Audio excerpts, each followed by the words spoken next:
Welcome to Shadow of Truth, and today is Monday, November the 7th, 2016, and your hosts are Dave Kranzler from InvestmentResearchDynamics.com and Rory Hall from thedailycoin.org. Dave, what's going on? Not a lot. I'm just kind of anxious to get this whole election process over. I'm getting tired of these stupid campaign ads, especially the local ones. I mean, for as idiotic and amoral as the national election ads are, the ones that they show for local politicians, I mean, it's like I have to like check to make sure I didn't take any LSD before I turned on the TV. But I do have a couple pearls of wisdom before we get started. Well, all right. One is I want to remind everyone to vote early and vote often. And the second is it's not your vote that counts that matters. What matters is who counts the votes. And there you have it. All right. Well, let's dive in and make it happen. Sounds good to me. I mean, I can't. Yeah. I'm really struggling this morning. Here's the thing, man. My buddy Scott in Florida, who I'm going to do a new fund with, he's like, you know, he was despondent yesterday. I was like, look, man, you know, this is just one of those things where you got to expect the worst, accept it, and just move on, because there's absolutely nothing any of us can do about what's going on right now. And you know what I mean? I told my wife earlier this morning, I said the only hope that we have at this point is that Comey has pulled everything off the table because he's waiting until Obama cannot pardon her, and then he's going to strike. But I'm afraid that he, like Tsipras and the Prime Minister of Greece, who was paid a visit by Victoria Nuland, was given the same treatment that he was given, that, you know, you need to change your stance, otherwise things are going to happen that you're not going to like. Oh, I have no question, you know, the powers that be shut that whole thing down. He's not going to wait until, there's not any kind of strategy here to wait until Obama can't pardon her. I get this report called the King Report every day. What their take on it is that sources told us months before it became public about the turmoil within the FBI. Late last week, a source that has been accurate on the FBI revolt told us that within the FBI, the rumor is Comey doesn't give a flip anymore because he has secured a cushy job when he exits the FBI after the election. I mean, essentially, what shocked me yesterday is I really thought that, you know, the discovery of this laptop was our hope, you know? Yes. Okay, finally, justice will be served. And he comes out, you know, people forget this, but originally Comey said it's going to take months to sort through these emails, right? Right. So he, you know, all of a sudden, a week later, he comes out and says, move along, there's nothing to see here. Yep. Apparently, the ex-NYPD commissioner, Bernie Carrick, tweeted out yesterday, there are 691,200 seconds in 8 days. FBI Director Comey reviewed 650,000 emails in 8 days, an email per second. Americans aren't stupid. And so, you know, here's the thing. I originally was thinking, especially after our discussion with Titus, I was thinking, oh, well, maybe Comey's, you know, not co-opted by these guys. You know, maybe he's not part of the elitist rig. But then when I was doing some reading, you know, a couple days after we did that podcast, I had read that Comey was the prosecutor in the government who shut down the investigation into Bill Clinton's pardon of Mark Rich. And so Comey's ties to the establishment elite goes way back. Yeah, and that's what I was trying to establish when we spoke with Titus, as far as the ties between Comey and Loretta Lynch and what's going on, or what what's supposed to be going on, but it's not.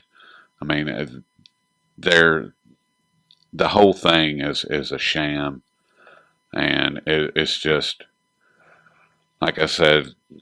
I've just been beside myself. I mean, and I can't seem to shake it. I just don't know what to think about all of this, because it just proves beyond question that there is no rule of law. We are a feudal system, and we are owned by the government, period. It proves that beyond question.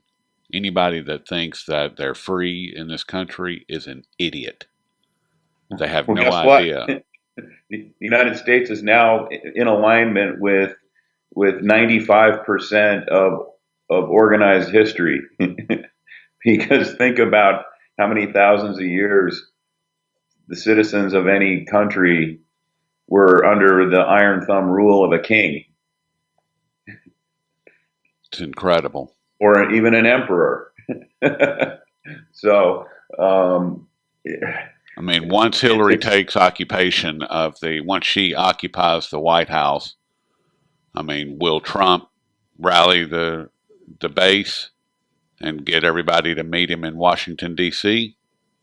I mean, nah, Trump may have to leave the country. well, that's true. After some of the punches he threw at her in front of the public in those debates. Because I guarantee you, if she gets in there, the first thing that she's going to do is have the IRS crawling up his every single crevice of his body. I Yep. mean, for me, this is kind of what sums it up. A guy who's he's an older guy. He's probably in his 80s. He's wise, extremely wise, weathered. And he said, I don't even know why he asked me this because I don't think it matters. But he asked me, do I have a hunch which way Colorado will vote? Why, I can guarantee you, if it was just Metro Denver, then Hillary Clinton would probably get 80% of the votes, but the rest of the state probably vote against her. But the thing of it is, my answers was, depends on who counts the votes. And I said, I don't believe this will be a fair election.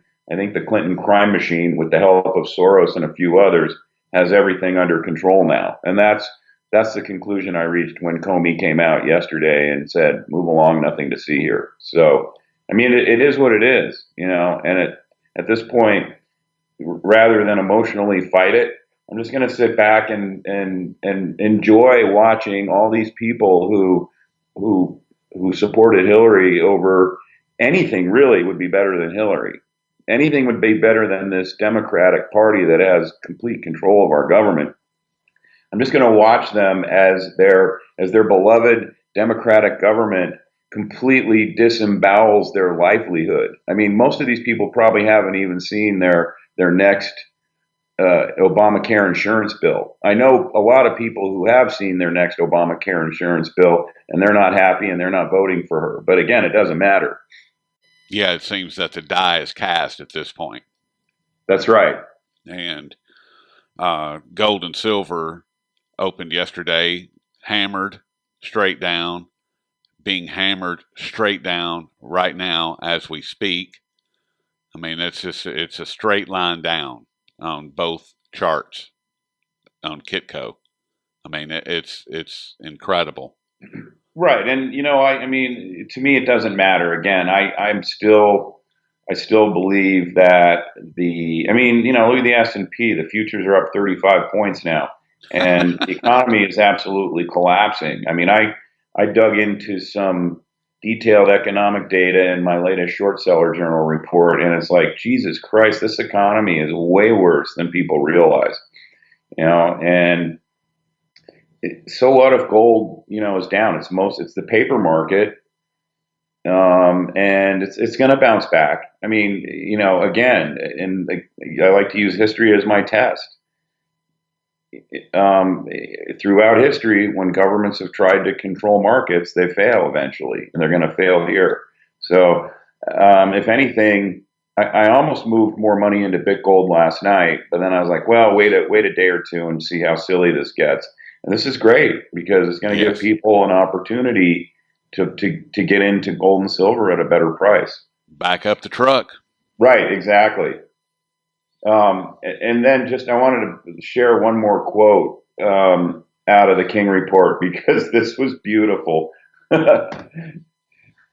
is the King Report assessment of the election.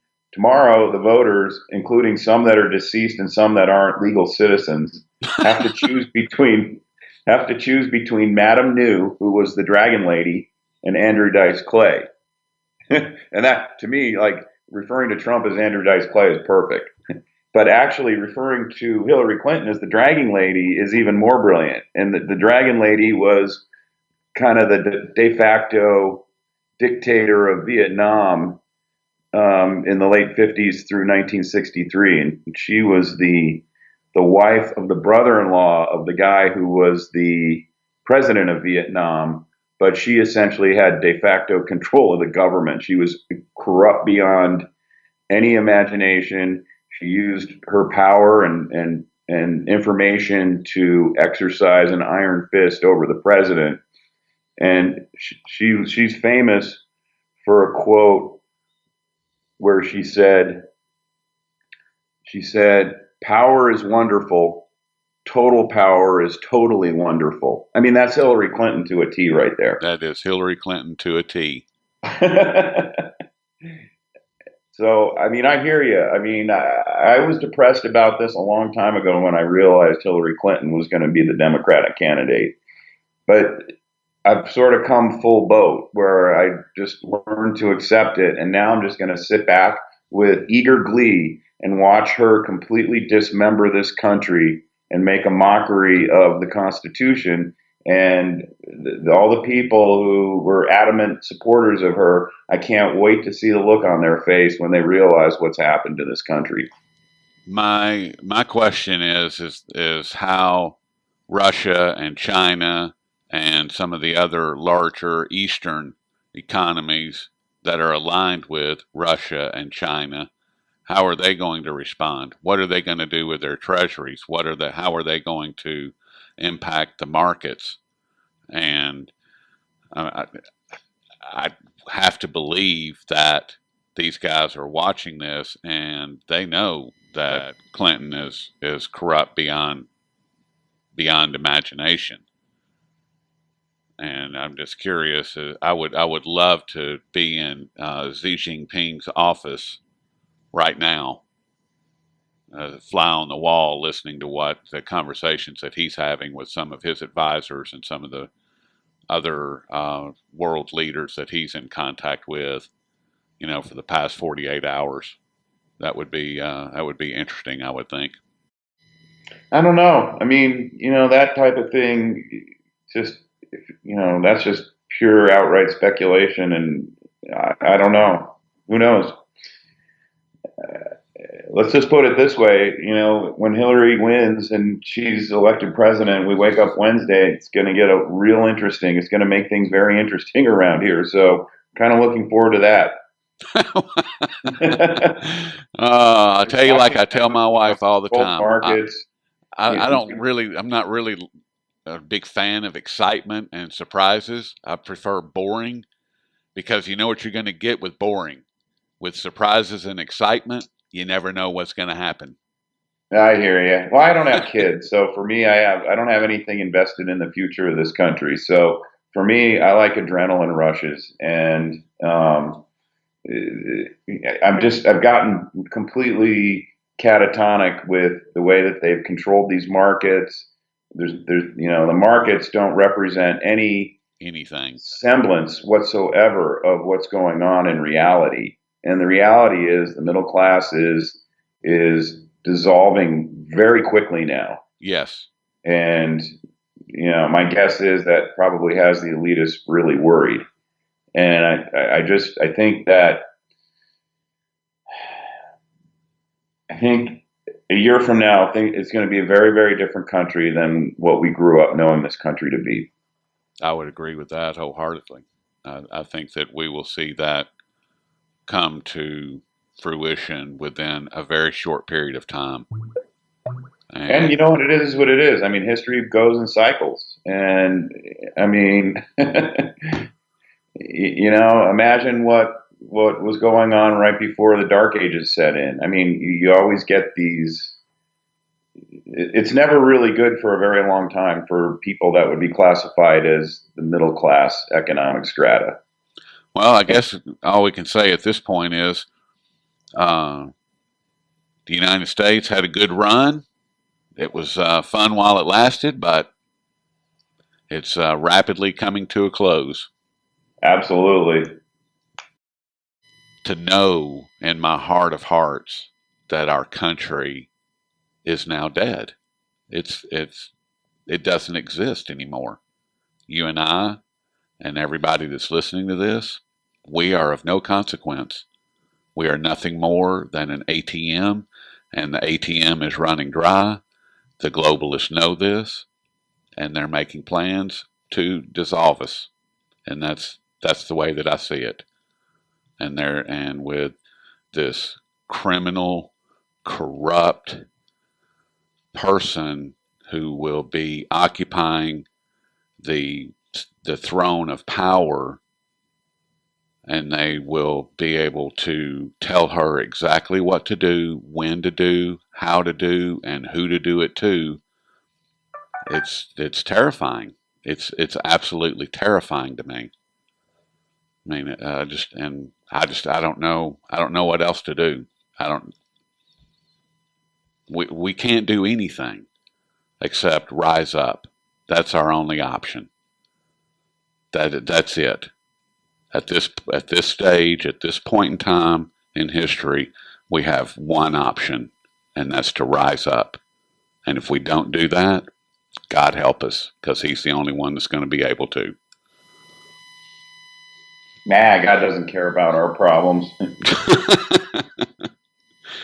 Well, The use of debt is a sin. Use of debt is highly discouraged in all types of religious tracts.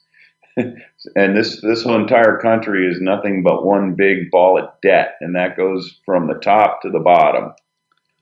yep. So this country's been living a lie for at least 40 years, before that, even before that, because we weren't even really truly on a gold standard then. But as soon as they let the fractional banking system go steroidal, everyone and their brother, with the exception of a few people, have been just living on debt, car leases, mortgages, credit cards, student loans. So it's not like, the middle class are angels. I mean, everyone's going to get what they have coming to them. They're going to deserve it. I mean, we let this happen to this country. Stood idly by and enjoyed the party. Right. For me, to sum it up, it is what it is. It is what it is. Well, we're going to pick it up after the election tomorrow. We're going to do it on Wednesday instead of Thursday this week, or do you just want to try to pick it up on Thursday and get back to the markets? No, let's do it Wednesday. All right. Well, all right then. I guess we'll pick it up on Wednesday, and have yourself a good afternoon, and I'll talk with you soon. Thank you, Rory. You too.